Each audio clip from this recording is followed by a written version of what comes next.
GB News Home and Security Editor Mark White this morning. Grant Shapps, Defence Secretary Mark, he stood up yesterday, he talked about that we're in a pre-war era. Goodness me, what does he mean by that?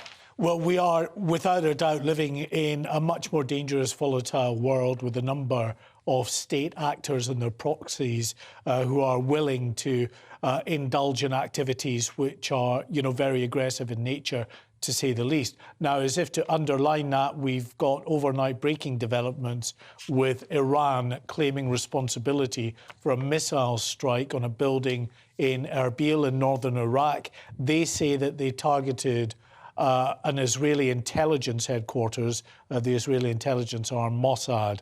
Now, the Israeli government has not yet responded to this. The US government has, though. They have condemned this as a reckless action, missile strikes which have led to at least 4 deaths so far. But I think there's no doubt that there will be some kind of response from Israel. The Iranians say that this is actually in response to a strike by Israel in Syria last month, in which they say some of the Revolutionary Guards commanders were killed by the Israelis.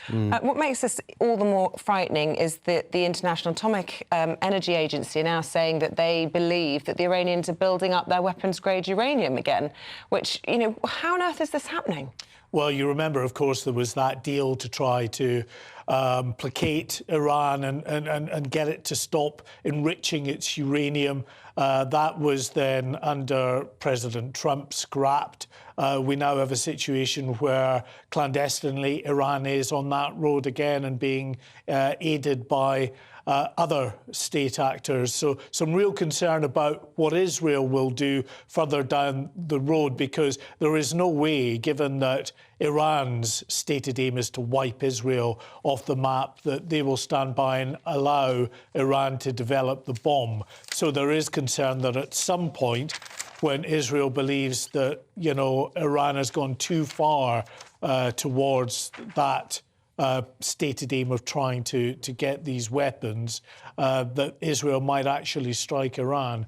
And then, of course, we are really looking at a very significant escalation. Yeah, and talking of this inflection point, as the Defence Secretary put it, a couple of notable letters into the Times today. General Sir Richard Shirreff, he was the Deputy Supreme Allied Commander in Europe from 2011 to 14, and General Lord Dannatt, Chief of the General Staff, both sending in separate letters warning that the government needs to spend more money on defence, wanting it increased as a percentage of GDP to 3%. Yeah, and it's not just his current government. They've all been guilty of it in recent years in the post-war, Cold War era, taking advantage of the so-called peace dividend to salami slice defence, getting rid of a regiment here, scrapping some ships there, getting rid of a squadron of RAF aircraft. But the underlying or the net result of that is, of course, to undermine the capabilities of our armed forces, and real concerns, despite the extra finances that are going in. Of course they are, but we've had a very significant inflationary period as well. So the net amount of money that's going into defence is actually a cut.